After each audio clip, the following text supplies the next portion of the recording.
All right. Well, welcome everybody. Really glad that you're here, and I want to welcome all those who are joining us online. I hope that this new year, 2022, it still seems really weird to say that, that their new year, 2022, is starting off in almost all the ways, if not all the ways, that you hoped it would. Now, let me ask you a question. How many of you made at least one New Year's resolution and you're still going strong a week in? I mean, you're still there. How many of you you're in? You still made it? All right, good. You know, I made one, and the resolution that I made, you will never find on those resolutions, most popular list that they always put out. You will never find it there. But I'm hoping and I'm praying that my resolution would not only be my resolution, that it would become our entire church's resolution, because of what this would mean for you and for your family and just for us as a community. In fact, my resolution is actually the reason why we are doing this series, and I'm going to tell you more about the reason why in just a minute. But before I tell you why, I'm going to ask Forrest to come up here, and I'm going to have Forrest get on the treadmill. And I know some of you are thinking, should this be Forrest's resolution? No, but I'm going to have Forrest get on the treadmill here. And as Forrest gets on the treadmill, the way that many of us live our lives is, here's what we do. We just add more and we go faster.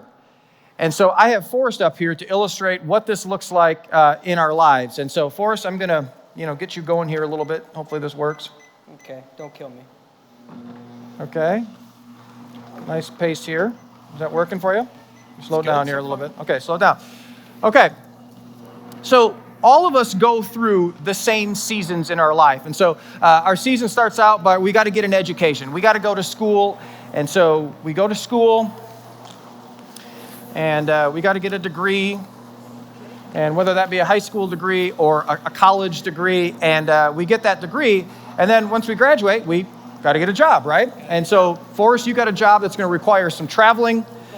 And so we got you some travel gear to take with you.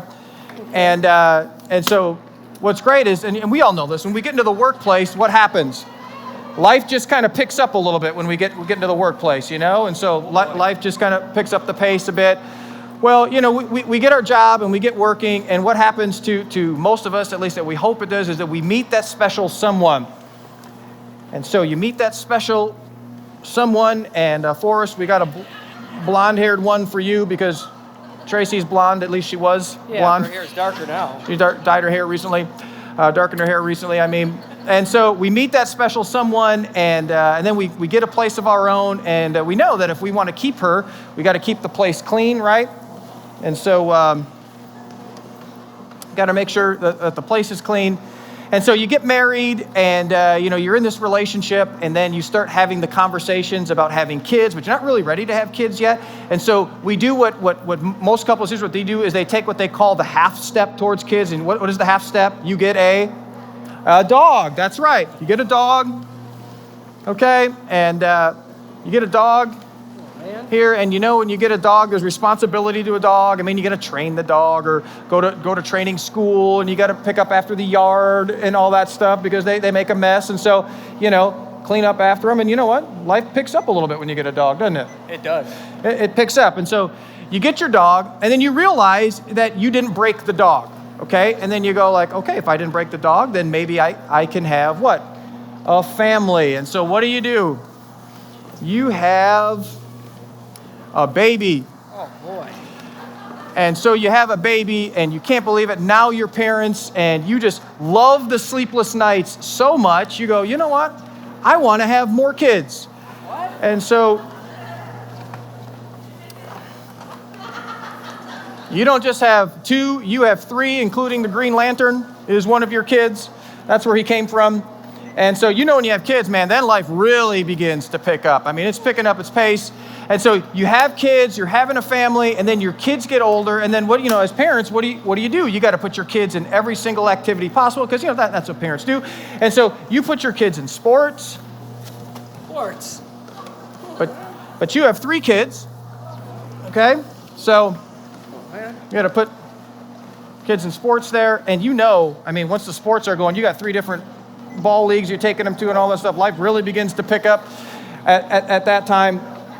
And so you got your kids in sports, but as a dad, you're like, I want to coach one of them, And so, you gotta coach one of your kids. Oh, I guess you weren't a very good coach. No. And so you coach your kids, and then here's what happens. Your kids get older, you get older, and so what do we do as our kids age and we age? We keep adding on more, and to keep up with it, we just got to go faster and faster and faster. Now let me ask you this question. Oh, you just lost one kid. Oh boy, one kid down. Sorry, it was the middle child. It was the middle child. The middle child's always the abuser. That's right. That's great. So let me ask you this question. Does this look like Forrest is having any fun? No, it's not. All right, let's give Forrest a round of applause here. Let's shut off the treadmill.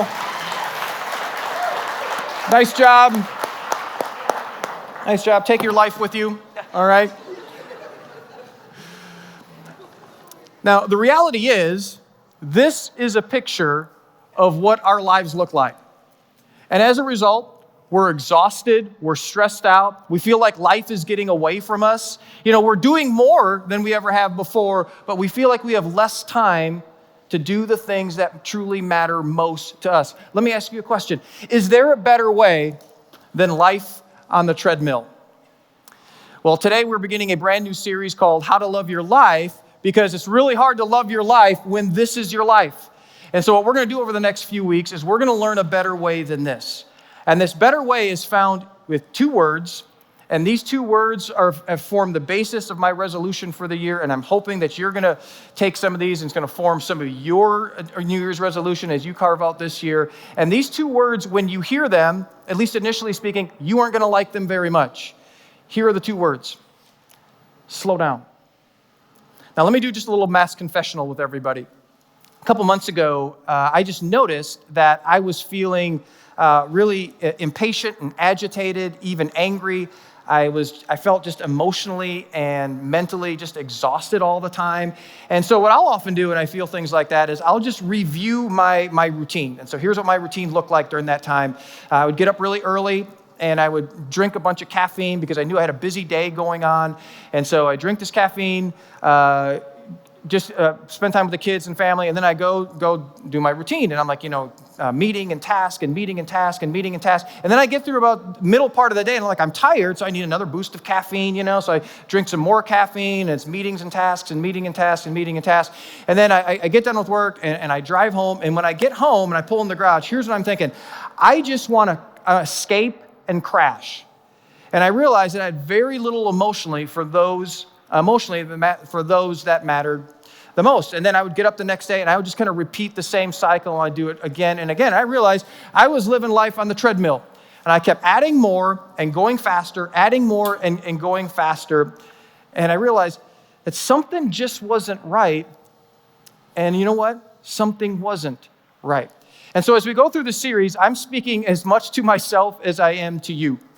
Because as we kind of go through this series, I just feel like I'm just speaking to you out of a level of struggle for me. But I've learned that Jesus really does have a better way. And that when we experience that better way, we will truly love our lives. Now, today what I want to do is I want to begin by introducing you to the problem. And so if I get done with my message today and you're thinking, okay, I've got all sorts of questions, Mark, and even there's a little tension that you feel, well, then I've done my job. Some of you are thinking, Mark, would you just hurry up and get to the answer? Well, listen, it is not that easy.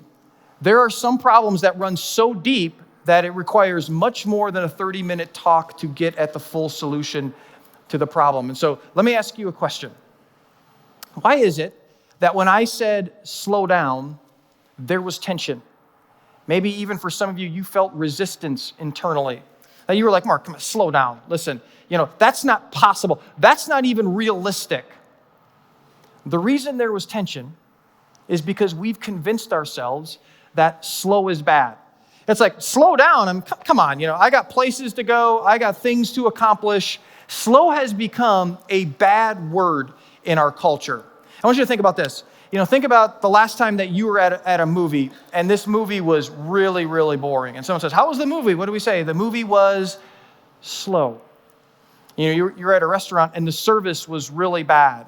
We say, don't go to that restaurant because the service was slow.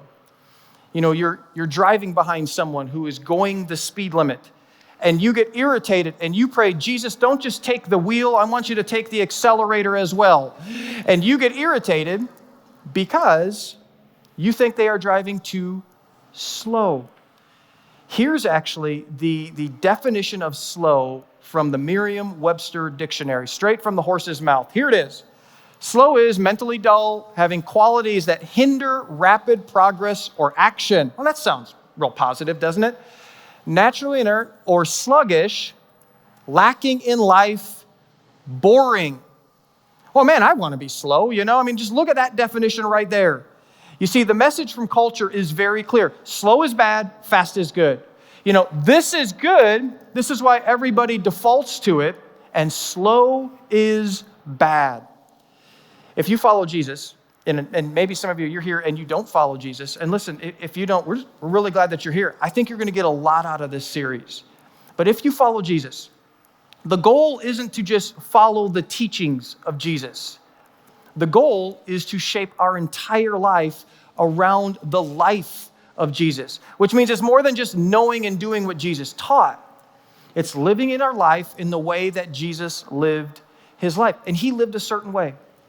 And when we live this way, we are actually living the life that he created us to live. And when we live this way, we will actually love our life. Now, here's what we're going to discover about the way that Jesus lived his life. He lived the way that Jesus lived was slow and productive, which kind of sounds like an oxymoron, doesn't it? It's like small crowds.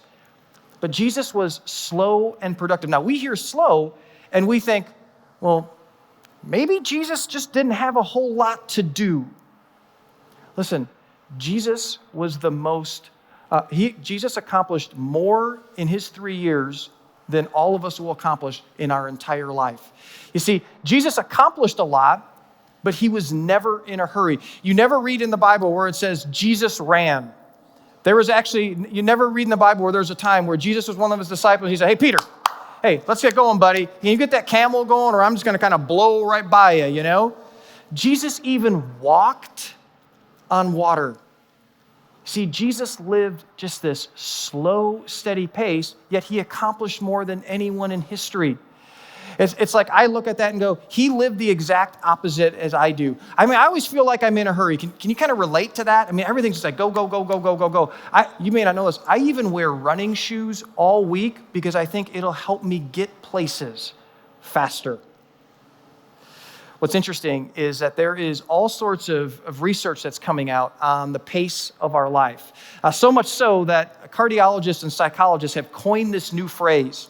It's called hurry sickness. And there's actually one group of cardiologists that have just released this groundbreaking research, and it's tied type A personalities to heart disease.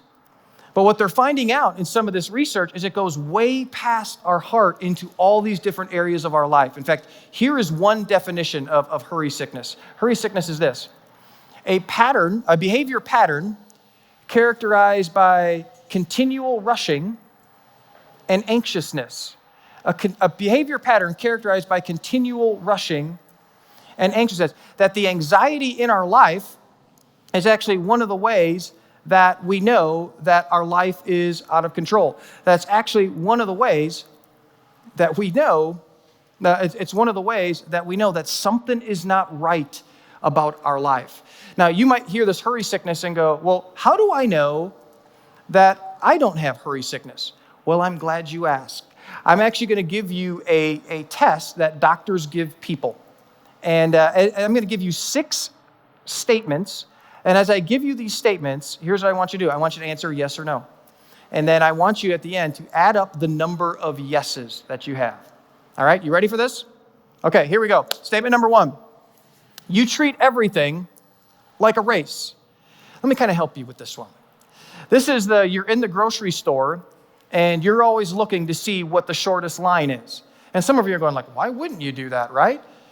This is where you're driving on the highway and you're bouncing from lane to lane, constantly looking for the fastest lane. This is like, everything is a race for you. Here's the second one. You find it impossible to do just one task at a time. I mean, you are constantly multitasking with things. Some of you, you're listening to this and you're texting someone at the same time, or you're checking your fantasy football team at the same time. Some of you, you multitask and you forget one of the tasks that you're doing. Here's a third statement. You get highly irritable when experiencing delay. This is any delay. Now, due to time, I actually have to hurry through these next three, all right? So I'm going to just kind of put them up there. And so here's the next three.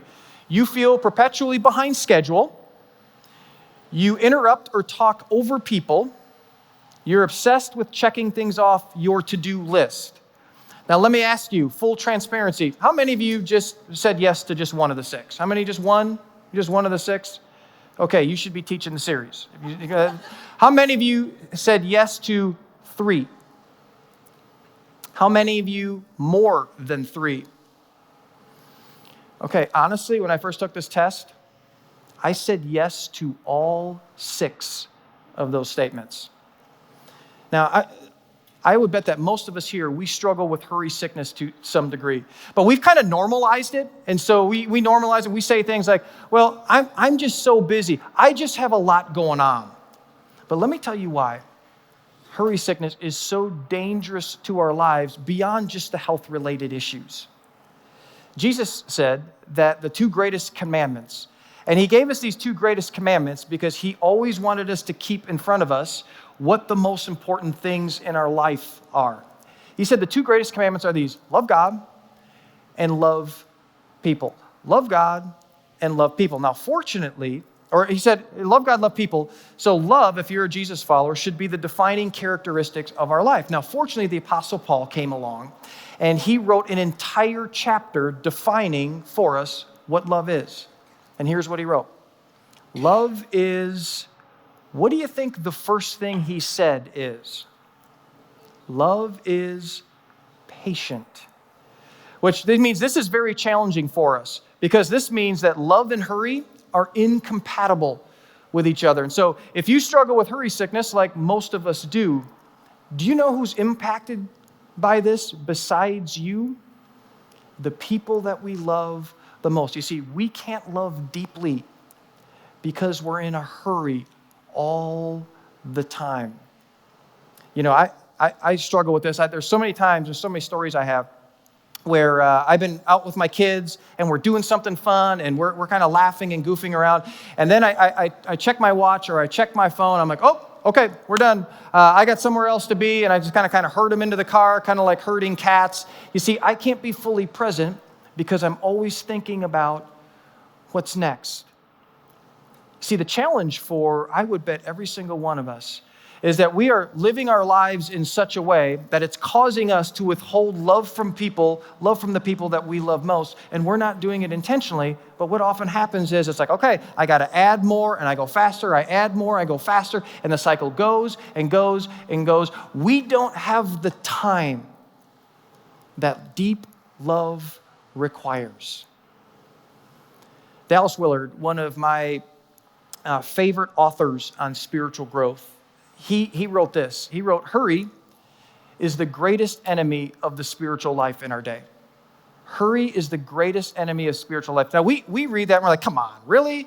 I mean, isn't the greatest enemy evil or Satan or, Tom Brady? Because if you're a Packer fan, you got to play Tom Brady again this year. Nope. The number one enemy is hurry. And let me tell you why that is. Satan, our spiritual enemy, his primary goal is to disconnect us from God. Because he knows if he disconnects us from God, then we will never step into his promises. We won't live with his presence and power in our lives. I think most of us, when we think of Satan, we think of this dude running around with a pitchfork and red tights. And if he was going to do something in our lives, it would be so obvious that we would know exactly that it was him. But Satan is much more subtle and sneaky than that. You see, what if his plan to disconnect us was to draw our attention to so many different things so that we just continue to add more and going faster? And if that was his strategy, that's a great strategy, because our attention is one of the most important commodities we have. And so what if he continues to show up in our life through a bunch of phone notifications, that constantly distract us? Or what if he shows up through an addiction to social media in our lives, not just an addiction to some sort of substance in our lives? And so what he does, he keeps showing it up, and we just keep looking away more. We go away a little bit more. We go away a little bit more. You see, listen, if Satan can't make us sin, the better strategy is to make us busy. Because once we get busy, we get distracted. And once we get distracted, we become disconnected from God and the people around us, and we settle for a mediocre version of a life following Jesus, or we fall away altogether. So we're in a hurry. What do we do? I think for most of us, we'd say, well, I just need more time. You ever say that? You ever say, man, if I just had only 2 or 3 more hours in a day, that'd be so helpful. All my problems would be solved. Do you know why that is a horrible solution? You see, if we added another 2 or 3 hours in the day, you know what most of us would do? We would just add more to it, and we would get on the treadmill, and we would be on the treadmill for 2 or 3 hours longer each day. You know, here's the thing. Just look at your phone where it gives you your screen time at the end of the week. Do you know what studies show the day that has the highest screen time for people? You know what day it is? Their day off. You see, we get time, and we just fill that time with something else. So what's the solution? Well, Paul, once again, he actually gives us some clues to what the solution is. And here's what Paul said. He said, be very careful then how you live, not as unwise, but as wise, making the most of every opportunity because the days are evil. And so Paul says, hey, when culture shifts, and it shifts all the time, and when culture shifts, that shift is never going to motivate us and move us towards God. It always is going to move us away from God. Paul says, I want you to be wise. I want you to recognize the shift. And instead of shifting with culture, I want you to take a look at your life. And he says, I want you to take a look at and figure out how to make the most of your time. And that phrase, make the most, literally means redeem the time. What if there was a way? What if there's a way that we could redeem our time so that we could love our lives? What if there's a better way? There is. And that better way is found in the life of Jesus. I want to read to you some words that Jesus said on this very topic. And these words that I'm going to read of Jesus, these are the words that are going to just drive our entire series. And I'm hoping these words, some of you, this will become a screensaver for you. For some, I hope you memorize these words. See, here's what Jesus said to a group of people who were living their own version of the treadmill. Here's what Jesus said. He said, come to me, all you who are weary and burdened, because you're living on this. And he says, listen to this, I will give you rest. And we hear that and we go, is that even possible? And he says, take my yoke, and we're going to come back to this idea of yoke in a minute. Take my yoke upon you and learn from me, for I am gentle and humble in heart, and you will find rest for your souls. For my yoke is easy and my burden is light. And so Jesus says this rest is for anyone who takes on his yoke. So here's a picture of a yoke back then. This was, you take 2 oxen and you bring them together.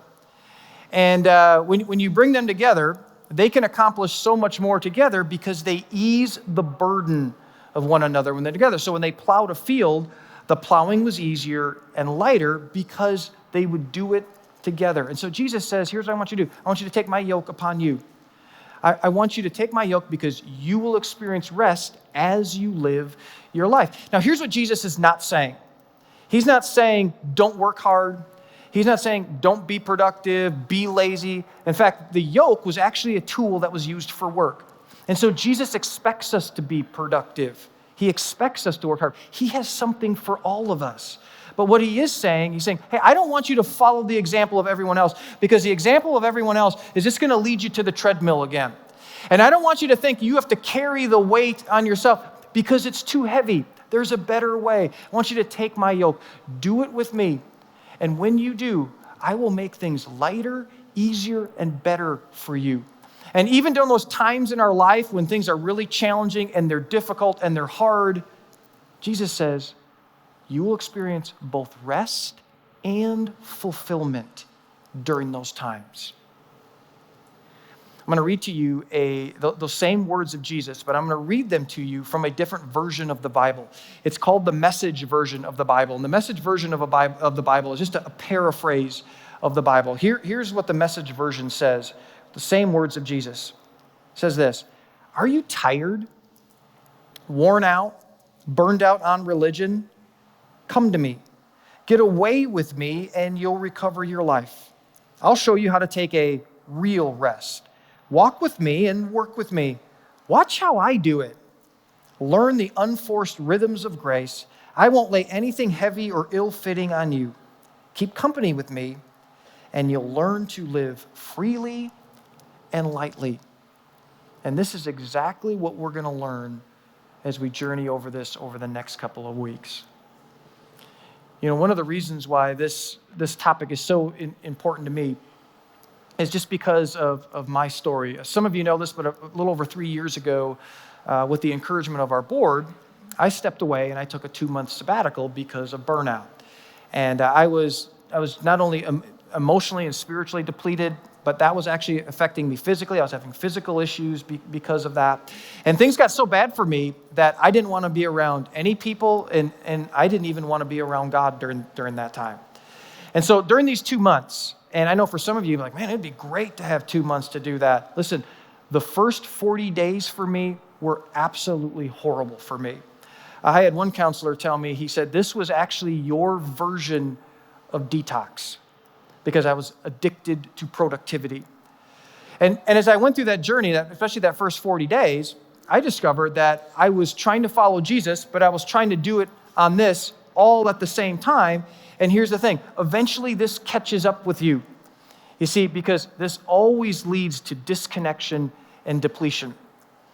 Well, I had to reach a point during that process where I had to make a decision. And I finally had to look at this and I had to say, you know what? I'm done with this. I'm not going to do this anymore. I'm not going to settle for this. And so over the next couple weeks and months, I began to just learn about the life of Jesus and the rhythms of Jesus. And I began to put those practices and rhythms into practice in my own life. And I tell you, it's been life-changing for me. But as we've gone through this last season, and this last season has been unique for all of us, I started to fall into some old habits.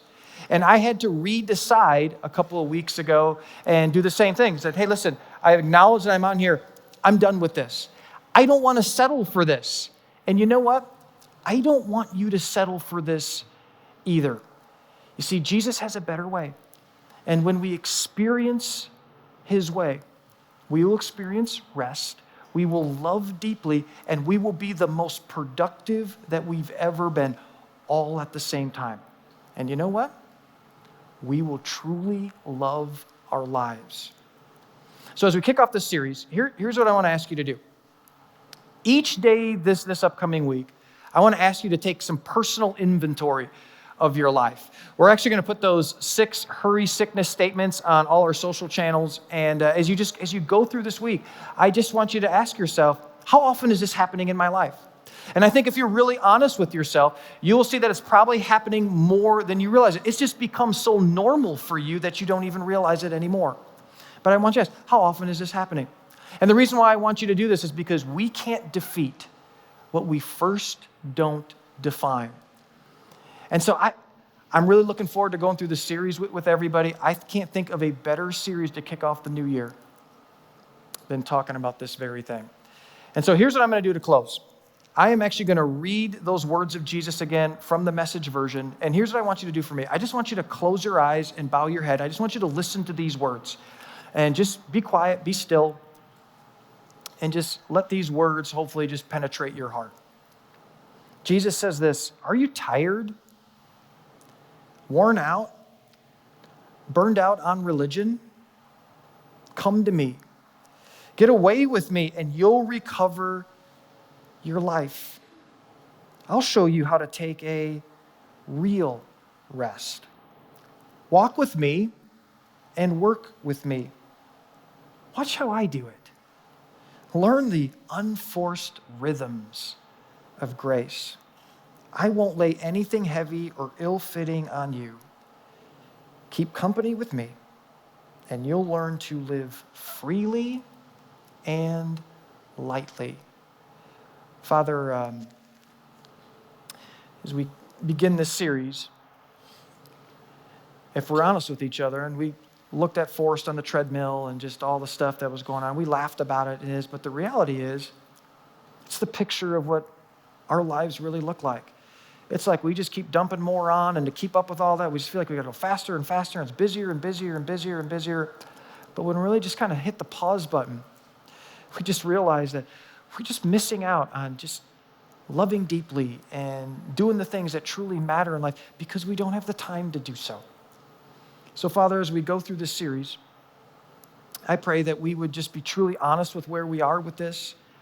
And then as we learn about just your practices and your rhythms, that we would be open to really changing some things about our life.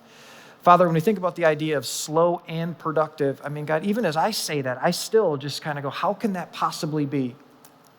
But that's the way you lived. And that's the way you modeled for us to live, Jesus. And you know what? The way that you lived was the way that we were meant to live. And so, Father, may we have the courage to step into that and truly live slow and productive and be people that love the way that you've called us to love. So, God, thank you that we can explore and go on this and wrestle through this together. And I pray that there would be some decisions that are made that would change trajectories of not just individual lives, but family lives because of it. And we pray this in Jesus' name. Amen.